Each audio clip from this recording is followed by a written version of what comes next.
I'm wondering what you think the president perhaps should do differently, aside what he has said now, what he had done initially, because he's saying more needs to be done. Invariably, someone has to be brought to justice in this matter. Well, the truth of the matter is that Governor Fubara, for me, is not conducting himself as the #1 citizen of Rivers State. How so? Because I expect him to display maturity in handling this crisis. He should not focus on his so-called ex-wife godfather as if that is the only enemy he has in that state. Okay. The power to govern the state has been placed squarely on his shoulder. And if at the end of 4 years, we want to examine the account of stewardship in that state, we will not say, oh, because he was fighting with this, because he was fighting with that. Rather, we will ask him, what did you do with the power entrusted into your care? I think Governor Fubara needs to, be more circumspect with the way he's relating with it. Because that office of a governor is both this physical and spiritual leader of that state.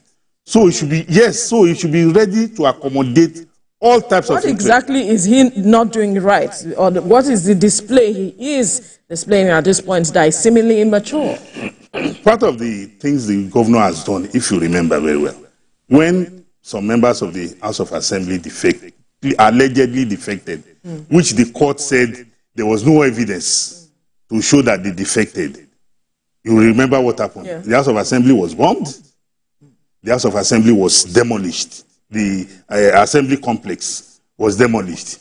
Then, secondly, you recognize that even in the midst of all this brouhaha, the governor went ahead and presented the budget to a 3-man House of Assembly in violation of the Constitution, because the Constitution says clearly that for the House to sit, to form a quorum, 1/3 of the members must be present. I don't know whether 3 can make up 1/3 of the House of Assembly of Rivers State. Maybe the total number of the legislators in Rivers State is 5. We have a lawyer here who will clear that later. So he went ahead and did that. He passed the budget. Then along the line, people were shouting, Mr. President, intervene, Mr. President, intervene. Mr. President called the 2 major gladiators. And after Mr. President's intervention, when we thought the dust had settled, some person said Mr. President's mouth odor was offensive.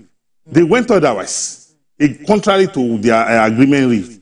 And even as at that, we also saw those attempts to unseat the legislators through means other than what the democratic process required. And you had statements from the governor that is relocating the legislature to become an annex of the executive. Okay. That is unacceptable. Okay. So the trajectory of the governor with the way he has governed the state, he has not shown... That does make him immature? All of yes, it doesn't show somebody who is fit for that office, because you expect that somebody of that occupying that office should display a higher character than what he has done. Because if you are presenting a budget to 3 out of about 20, I don't know, maybe 26 or so members of the House of Assembly, people are watching.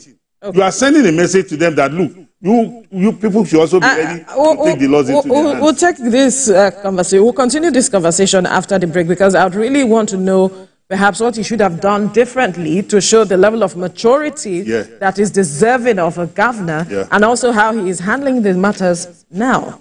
We'll have this conversation when we return from the break. Stay with us.